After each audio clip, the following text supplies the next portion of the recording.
I don't fit in boxes. I fit in boxes. But if I say unleash, I'm that speaker where you need to say unleash. But unleash the power of your voice, so let's practice it. Unleash. Unleash. And type it in the chat as well. Because you know what? I came to the Next Level Speakers event in London. Who else came to that? Yeah, right? And you know the UK, we're known for like, we don't make much noise, we don't interact. I was like, yes, we showed them that we can, and that's what we're here to do, right? So today we're talking about unleashing the power of your voice. I want to ask you a question though, right? Because you look at me, let's be honest, elephant in the room, I'm a covered woman, can't quite miss it. And I want no diplomaticness, okay? Real talk. What do you think the world thinks when they look at me? Throw some words, type it in the chat, throw me some words. Be real. Can't see you. What else?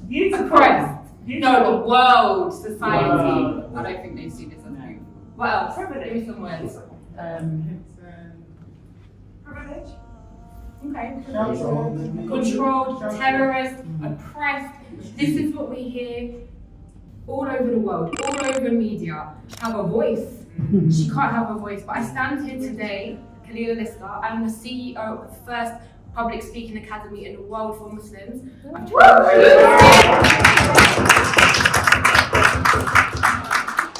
trained over 10,000 Muslims from all over the world. I work with TEDx, I put on TEDx, I'm a TEDx speaker. Wow. Titles like top 50 most influential Muslims in Europe, top 100 entrepreneurs, women entrepreneurs in the world.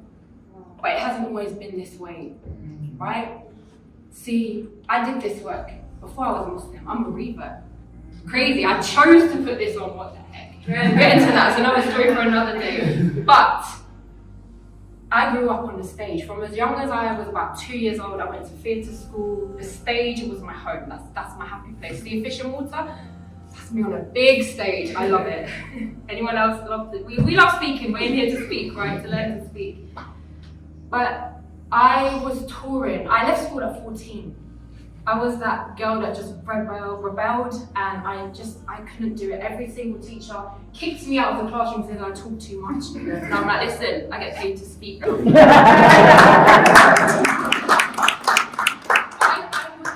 didn't get one GCSE to my name. You know what, it's really nice because I'm used to speaking in the Middle East, they don't get what I mean, but I was outside. I was a lost child. And I ended up in the hip hop industry, fell in love with hip hop. Right, I fell in love with hip hop. You think of the artists, I've been on stage with them. As a teenager, I was hosting, I was bringing them on, that was my world. But I noticed something. See, lights, camera, action, they're on the stage, they got it all, they got the girls, they got the cars, they got the money.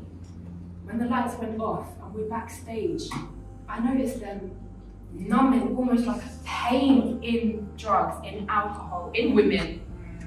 It's like something was missing. They couldn't get that internal validation that we thought they would have with that success and that money. They couldn't get that internal validation. There was something missing. And that's what led me on a journey to think there's got to be more to life. Anyone been there? Yeah. They're right? And that's what ultimately led me to faith.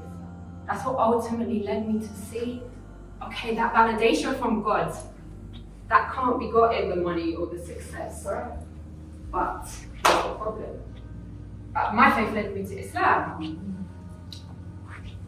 I mean, I was in the clubs. I'm being told, show more skin to go on the stage, and suddenly it was teaching me to love myself in a way I didn't know. It was teaching me self-validation as a woman that we're not taught in the West, right?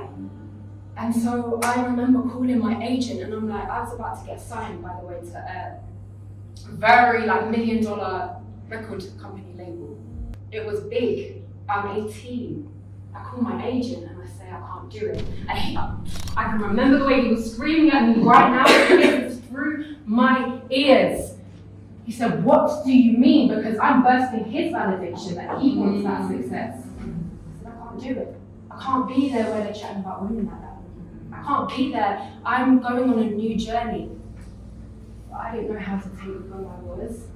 I bring her into the woman I was becoming. So I buried my voice.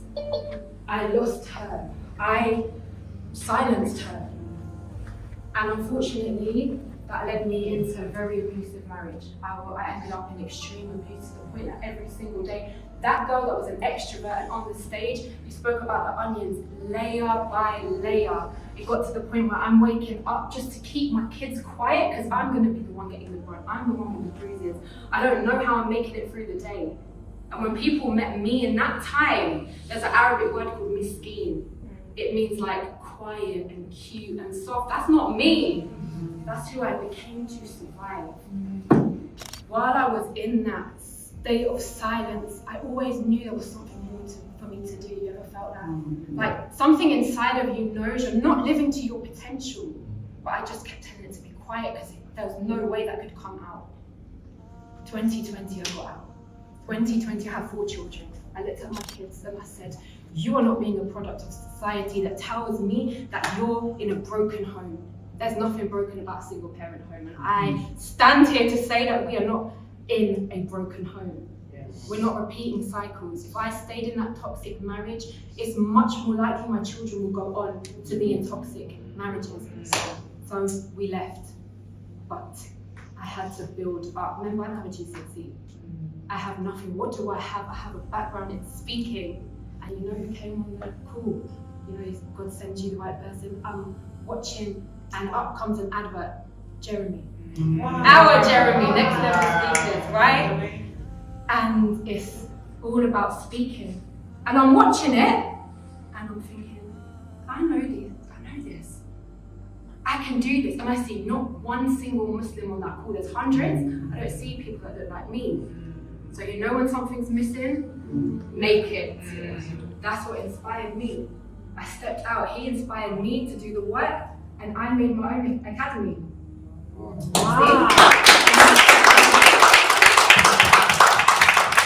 And now I'm training thousands, tens of thousands to use their voice. It went from there to there. And I met Jeremy, and you know what I did? I saw him at the top of the stairs and I ran up the stairs. I was like, fangirl, and I told him my story, and he put me on his page.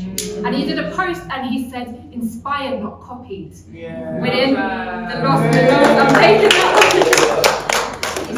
that. He said, keep going. He didn't say, oh, look at how you're dressed, or whatever society's telling me that I can't do this thing. See, we for so long walk in the wrong size shoes that were never made for our feet. You know who grew up with Cinderella? I'm 87, so that was the year that I was watching. You see, the truth is, a white girl with blonde hair, very petite, and a glass slipper. Listen, I'm a tall girl, I just wear shoes. I'm not getting in a little glass slipper. It's not going to happen. But we're told that that's the way to find our happily ever after. So when I say unleash our voice, it means to unleash your voice the way God made you, because no one else can walk in your shoes. No one else can tell your story, and no one else can ever be you. Your voice is as unique as your fingerprint. And I want you to take your paper and online, and you just write down, and I want you to share one thing. If you had one message that you want to share with the world, we're all aspiring speakers in here, right? If you have one message, my message is your voice is the greatest tool you own. If you have one message that you want to share with the world right now, what is it? What comes to your mind? And you write down in the chat. Let's see what you're going to say. One message. Does anyone want to share? Let's hear your messages. Okay. Don't stress it, just express it. Stress it, just express it. Anyone else? Yeah? You can do it. Your authentic self. Be your authentic self. You see, no one can say the words you say. Even if you were to say the same thing as someone else, exactly the same, it will sound different in your voice. Okay? Anyone heard of Maya Angelou? Yeah. She teaches us something so powerful. See if you can finish it for me then. She says, it's not what you say, it's how you make others feel. So, see that message? Now you have a responsibility. But if you want to convey it as a speaker, I'm going to give you a tip. You need to make people feel. Okay, so this is a little exercise I want to do to show you in a few seconds. Who's going to be volunteering? Yes! You know the one who goes first has a way higher success rate in life. Okay, we're going to do a demonstration of how powerful your expression is. Okay, I need you to tell everyone the happiest day of your life without moving your face at all. Completely blank. No, nothing. As blank as you can. Happiest day of your life. Jumping out of a plane Tell me about it. Why was it happy? because it was something that I wanted to achieve and I didn't know I could do it. And how did you feel? Great that I achieved it. Okay, she felt great that she achieved it. Did you feel it? No. Okay. Tell me the same thing again with a big smile. Allow yourself to really feel that excitement, that happiness. Tell me all about it. What did you do? Tell me. So, Ray got the hands in the Yeah, big smile, big smile.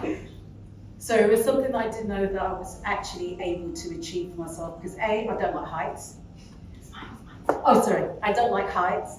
B, it was something that it was actually by accident when I was given this opportunity to do it, and actually traveling to the destination we needed to.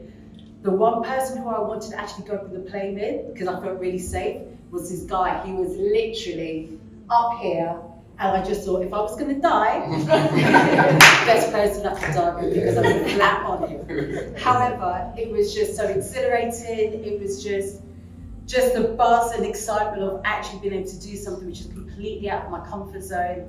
I then felt that when I was traveling up, then I got nerves, and I thought, is this really a safe thing to do? Then I thought, do you know what? What have you got to lose? I know obviously my life. But it was just something to say, you can do it because it's not your norm. You've literally stepped out of your comfort zone and you're going to achieve something that you've always wanted to do. And one last sentence with a big smile. It was the best day of my life because I proved that I can do whatever I want to do. big smile. Try again. I have proved that whatever I want to do, whatever I want to achieve, I'm able to do it. I'm very capable. Yeah. Right. If you can see, when she smiles, her eyes come alive. When she smiles, it lifts the intonation of her voice. It becomes elevated. See, I'm really enjoying speaking in front of all of you. It's really wonderful. I mean, do you believe me? Whereas I am enjoying speaking in front of all of you. It is amazing, right? It automatically lifts me up. And it's the same with anger. He was very angry. Versus if I actually allow myself to think about the emotion and show the emotion on what is anger, right? There is an element of acting. I know I did stage school, I told you. There's an element of acting and being a great speaker, but it's authenticity. Because we're sharing our story, we're sharing our message, that message you wrote down. You can bring it to life when you add in facial expression. So when you go home, start to practice, because the number one thing that most people do when they get up, their face goes blank. Even though we're very passionate, we're thinking about the words and we're not sure what we're going to say, and our face becomes blank, and then we disconnect from our audience. We stop ourselves from really giving them that journey to feel, because they feel like a mirror when I feel. I always say it's like handing the microphone to your heart. Let your heart be heard, let your message be heard, let yourselves be heard, because listen, probably all of us in this room at one point or other have been told that we don't deserve to be heard. All of us at one point or other in this room have been told that our voices don't matter, our stories don't matter, we don't matter. But what are we here to do? We are here to unleash, say unleash. Unleash the power of our voices. Can everyone stand up for me? Yes, I'm that speaker. We wiggle around and we've been sitting for a while. I want you to repeat after me, okay? My voice deserves to be heard. My voice is unique to me. My voice needs to be unleashed. Because if I'm not telling my story, who is? If I'm not telling my story, what are little boys and girls seeing? When they tell me Cinderella's glass slipper. When they tell me Cinderella's glass slipper. That was never made for my feet. That was never made for my feet. I will break glass ceilings. I will break glass ceilings. My voice. My voice. Has the power for change. Has the power for change. My voice. My voice. Has the power to speak for the voiceless. Has the power to speak for the voiceless. When I go home. When I go home. Someone will tell me to shut up. Someone will tell me I am not good enough. I will tell them. But I will tell them. My voice is ready to be unleashed. My voice is ready to be unleashed. I mean it. Okay, you have to repeat this. I mean it. Every single one of you in here has come here for a reason. Trust me, I came from Medina. It's hot. It's cold. I want to stay in my bed. But we're here. We came here. God brought us in this room because every single one of you needs to be heard. I'm tired of the world not seeing your voices. Are we ready to get unleashed? Yeah. Stay unleashed. Unleashed. I love you.